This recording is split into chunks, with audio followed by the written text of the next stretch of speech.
दादा नमस्कार. नमस्कार. तुमचं नाव? नमस्कार, मी संदीप गिड्डे पाटील, प्रदेश महामंत्री भाजपा किसान मोर्चा. दादा माझा प्रश्न असा आहे की आत्ता या राजकारणाच्या सगळ्या घडामोडींमध्ये सोयाबीनचा नेमका मुद्दा काय आहे? आपण पाहतोय आता सध्याला म्हणजे पंतप्रधान नरेंद्रजी मोदी साहेब असतील किंवा राहुल गांधी असतील, तर त्यांच्या भाषणामध्ये सोयाबीनचा उल्लेख झालेला आहे. किंबहुना काही चॅनल्स जे आहेत तर त्या चॅनल्सनी देखील सोयाबीनचा प्रश्न हा त्या ठिकाणी मांडण्यास सुरुवात केलेली आहे. दुसरीकडं विरोधी पक्षातील काही इन्फ्लुएन्सर असतील किंवा नेते असतील तर त्याच्यामध्ये एक असा विरोधाभास निर्माण करतायत की महायुती सरकारने लाडक्या बहिणीला 1500 दिले आणि सोयाबीन मधनं ते 1500 काढून घेतले. तर मुळात मला या व्हिडिओच्या माध्यमातून सांगायचं आहे की सोयाबीन संपूर्ण जगामध्ये जेवढं उत्पादित होतं त्यातलं फक्त 3% आपल्या देशात उत्पादित होत असतं. म्हणजे सोयाबीनचा जो भाव आहे तो भाव कंट्रोल करणं कोणत्याच अँगलनी हे आपल्या हातात नाही आहे. पहिला मुद्दा. दुसरा मुद्दा, आंतरराष्ट्रीय बाजारपेठेमध्ये म्हणजे त्याच्यामध्ये अमेरिका असेल, ब्राझील असेल, अर्जेंटिना असेल, या देशामध्ये जे सोयाबीनचे मुख्य उत्पादक देश आहेत तर इथं जेनेटिक बियाणांचा वापर केला जातो. त्या ठिकाणी प्रति एकर साधारणतः 20 ते 25 क्विंटल हे उत्पादन त्या ठिकाणाहून होतं. आणि भारतामध्ये मात्र आपली जी काही देशी बियाणं आहेत अजून आपण त्याच्यातला जेनेटिक बियाणांचा वापर त्या ठिकाणी करत नाहीये. किंबहुना आपण ती मान्यता दिलेली नाहीये. त्याची कारणं अनेक आहेत. म्हणजे ते मान्यता देणं देखील योग्य नाहीये आपल्या देशाच्या भविष्याच्या दृष्टिकोनातून. परंतु त्यामुळे आपलं उत्पादन जे आहे ते साधारणतः 8, 9 ते 10 क्विंटल पर्यंत मॅक्सिमम उत्पादन आपल्या देशात होतं. दुसरी गडबड अशी आहे की आपण सोयाबीनच्या बाबतीमध्ये सोयाबीनला तेल बियामध्ये गणतो. तर मुळात ही सगळ्यात मोठी चूक आहे की सोयाबीन हे तेल बिया नाही आहे. सोयाबीन पासून फक्त 18% तेल निघतं आणि दुसरं त्याच्यामध्ये पेंड जे आहे त्याचा सहभाग हा 82% आहे. म्हणजे सोयाबीनचे दर हे सोया पेंडवर अवलंबून असतात. त्याच्यामध्ये पण त्याच्यात गंमत अशी आहे की साधारणतः 40,000 रुपये आपण आता जे टनाचा जो भाव आहे 4,000 रुपये क्विंटलचा भाव, तर प्रति किलो जे सोयाबीन आहे तर ते जर आपण विचारात घेतलं तर 40 रुपये प्रति किलो त्याच्यामध्ये तो दर झाला. याच्यामधनं जर आपण 18% जर त्या ठिकाणी तेल काढायचं म्हटलं तर 1 लिटर तेल काढण्यासाठी जवळजवळ 600 ते 800 रुपयाचं सोयाबीन लागेल. मग ते तेल परवडू शकेल का? तर अजिबात नाही. जे तेल सोया तेल तयार होतं तर त्याच्यामध्ये मोठ्या प्रमाणात पाम तेल देखील मिक्स असतं आणि हे पाम तेल बाहेरूनच आयात केलं जातं. नुकतीच आपण त्या ठिकाणी बाहेरून आयात केलेल्या पाम तेलावरती निर्यात कर लावल्यामुळं त्या ठिकाणी तेलाचे दर आपल्याला वाढलेले दिसत आहेत. परंतु त्या पाम तेलामध्ये सोयाबीनचा मात्रा एवढ्या मोठ्या प्रमाणात नसल्यामुळं सोयाबीनचा दर जो आहे तो वाढू शकला नाही. यामुळं गडबड अशी झाली की संपूर्ण आंतरराष्ट्रीय बाजारपेठेमध्ये सोयाबीनचा दर कमी आहे. त्याचा फटका जो आहे तो आपल्याला देखील बसतोय. मग सोया पेंड जी आहे जी 82% त्यातनं उत्पादित होते याच्यावर निर्यात अनुदान त्या ठिकाणी लावू शकतोय का? तर त्याच्यामध्ये WTOने असं त्या एक नियम घालून दिलेला आहे की प्रोटीन बेस्ड फूड जे आहे तर प्रोटीन बेस्ड फूड, मग त्याच्यामध्ये मटन पासून मांस पासून सोयापर्यंत असे जे काही प्रोटीन बेस्ड फूड आहेत याच्यावरती तुम्ही जागतिक बाजारपेठ संघटना WTO जी आहे, वर्ल्ड ट्रेड ऑर्गनायझेशन, म्हणते की तुम्ही निर्यातीवर अनुदान देऊ शकत नाही. त्याच्यामुळे सोयाबीनवर निर्यातीवरचं अनुदान देता येत नाही आणि मग योगायोगे हा दर जो आहे तो वधारताना आपल्याला दिसत नाही आहे. दुसरीकडं राज्यामध्ये सोयाबीनचं जे काही उत्पादन आहे ते देखील मोठ्या प्रमाणात झालंय. आपल्याला हा सोयाबीनचा प्रश्न जो आहे तो घेत असताना, चर्चा करत असताना अगोदर आपण सोयाबीनचं राज्यातलं वाढलेलं जे काही कल्टिवेशन आहे त्याचा पण विचार केला पाहिजे.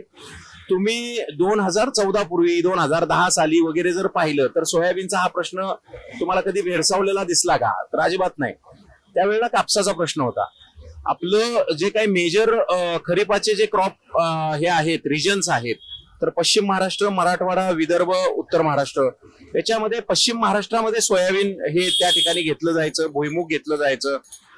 मराठवाड्यामध्ये त्या ठिकाणी कडधान्य घेतली जायची, तूर घेतलं जायचं आणि विदर्भामध्ये कापूस घेतला जायचा.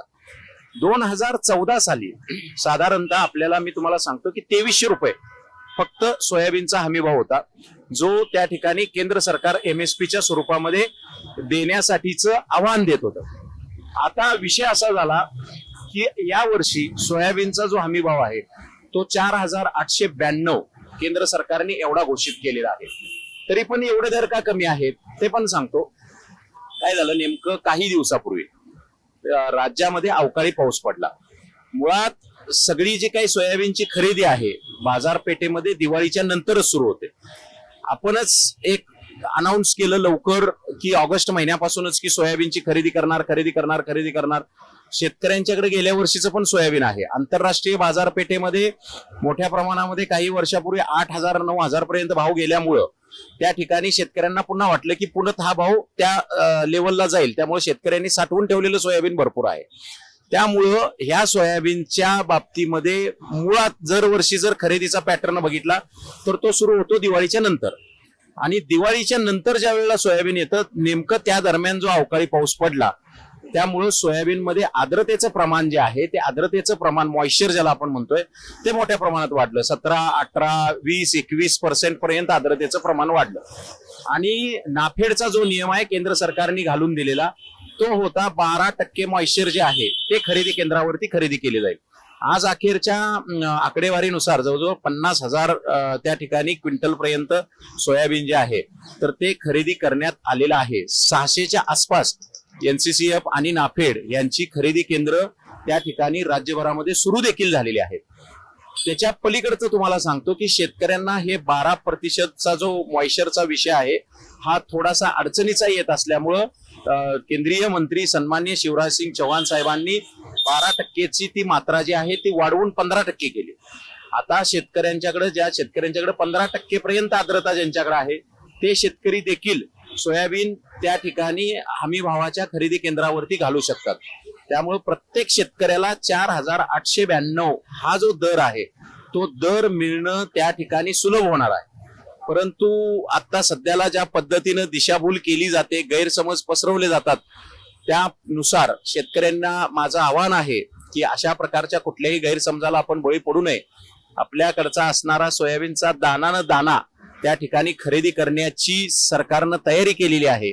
केंद्र सरकारच तयारी करणार आहे. आणि ही जी काही मुदत आहे शेतकऱ्याकडचं पूर्ण सोयाबीन संपेपर्यंत मुदत वाढवली जाणार आहे. त्यामुळे शेतकऱ्यांनी जास्तीत जास्त खरेदी केंद्रावरती नेऊनच त्या ठिकाणी सोयाबीन विकावं असं आवाहन भाजप किसान मोर्चाच्या वतीनं राज्यातल्या प्रत्येक शेतकऱ्यांना आम्ही करतोय. आणि जे काही मध्यंतरी दर वगैरे जे काही बाजारपेठेमध्ये खाजगी बाजारपेठेमध्ये कमी जास्त झाले याच्यामुळं कुठल्याही प्रकारचा गैरसमज करून घेऊ नये. पण आता वैयक्तिक योजनांचा विचार केला, परंतु सामूहिक लाभाच्या योजना म्हणजे गावच्या गावं ज्याच्यामध्ये रोपडं पालटू शकेल अशा सिंचनाच्या योजना, ज्याच्यामध्ये नदी जोड प्रकल्प असतील, त्यांच्यानंतर नीरा भीमा स्थिरीकरण असेल, त्यानंतर जिहे कटापूर सारख्या योजना असतील, तर दुष्काळी भाग जो आहे जो पाण्या वाचून अनेक वर्ष वंचित ठेवला गेला, जाणीवपूर्वक वंचित ठेवला गेला, राजकारणासाठी वंचित ठेवला गेला आणि फक्त बारामतीचा विकास केला गेला.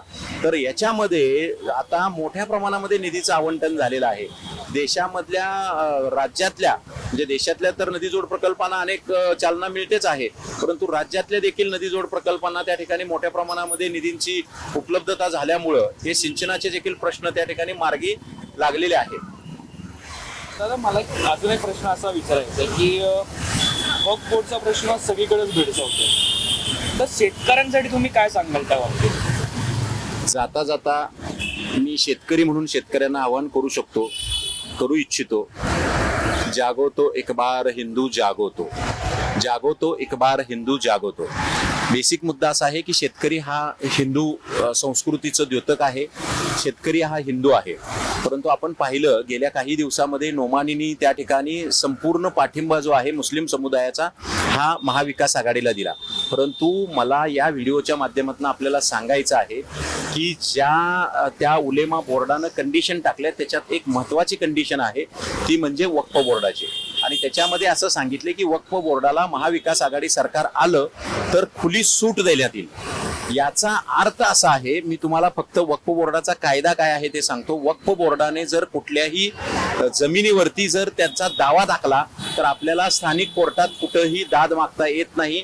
वक्फच जे कोर्ट आहे जिथं फक्त मुस्लिम न्यायाधीश असतात त्याच कोर्टात दाद मागावी लागते. राज्यामधलं ते कोर्ट छत्रपती संभाजीनगरला आहे. म्हणजे आपले दाद मागण्याचे सगळे रस्ते बंद झाले.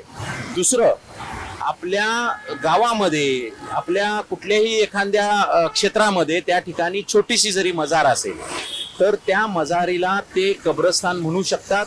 आणि कब्रस्तान म्हणून म्हणजे मला तुम्हाला उदाहरण द्यायचं आहे मढीचं. मढी इथं कानिफनाथाचं मंदिर आहे आणि कानिफनाथाच्या मंदिराच्या आजूबाजूला काही मजारी आहेत. तर वक्फ बोर्डाने नुकताच अखंड कानिफनाथ हे जे नवनाथापैकी एक क्षेत्र आहे तर कानिफनाथ मंदिर आहे मढीला 48 एकर क्षेत्रावरती त्यांचा दावा ठोकलेला आहे. त्यांची तयारी अशी चाललेली आहे की प्रतापगड आहे तर प्रतापगडावर अफजल खानाची कबर आहे तर तिथं त्यांना कब्रस्तान म्हणून डिक्लेअर करायचं आहे आणि अखंड प्रतापगडावर ताबा घ्यायचा आहे. त्याच्यानंतर तोरणा किल्ला आहे, त्यानंतर पुरंदरचा किल्ला आहे. काही दिवसानंतर हे छत्रपती शिवाजी महाराजांचे सगळेच्या सगळे किल्ल्यांवरती वक्फ बोर्डाचा दावा जो आहे ते टाकू शकतात. आता त्यांनी कलबुर्गी असेल, बिजापूर असेल, बिदर असेल, इथल्या सगळ्या किल्ल्यांवरती जे आदिलशाहीच्या राजवटीखाली होते त्या सगळ्या किल्ल्यांवरती त्यांनी तो दावा जो आहे तो टाकलेला आहे. कर्नाटकमध्ये 1200 एकर शेतीवरती त्यांनी तो त्यांचा दावा टाकलेला आहे. देगलूर तालुक्यामधलं पण याचं मोठं उदाहरण आहे. महाराष्ट्रातल्या कोणत्याही जमिनीवरती भविष्यात जर आपली शेतकऱ्यांना आपली जर जमीन वाचायची असेल, आपली जमीन वाचवायची असेल तर स्पेसिफिकली मराठवाड्यामध्ये जी जमीन निजामाच्या काळामध्ये निजाम राजवटीमध्ये होती आणि शेतकऱ्यांच्याकडे त्याचे फक्त बहाली अधिकार होते, यातल्या कुठल्याही जमिनीवरती वक्फ बोर्ड दावा दाखल करू शकतो. त्यामुळं मला असं वाटतंय की आपल्याला जागं राहण्याची गरज आहे आणि यामध्ये कुठल्याही परिस्थिती वक्फ बोर्डाचं केंद्रात बिल येईपर्यंत वक्फ बोर्डाला कुठली हालचाल करू देता कामा नये. त्यासाठी राज्यामध्ये महायुतीचं सरकार येणं गरजेचं आहे आणि शेतकरी म्हणून प्रत्येक शेतकऱ्याने कमळ, घड्याळ किंवा धनुष्यबाण हीच या 3 चिन्हापैकी एक चिन्ह निवडणं गरजेचं आहे. कारण ही आपल्या शेतकऱ्यांच्या अस्तित्वाची लढाई आहे. असं एक आव्हान मला या व्हिडिओच्या माध्यमातून करायचं आहे.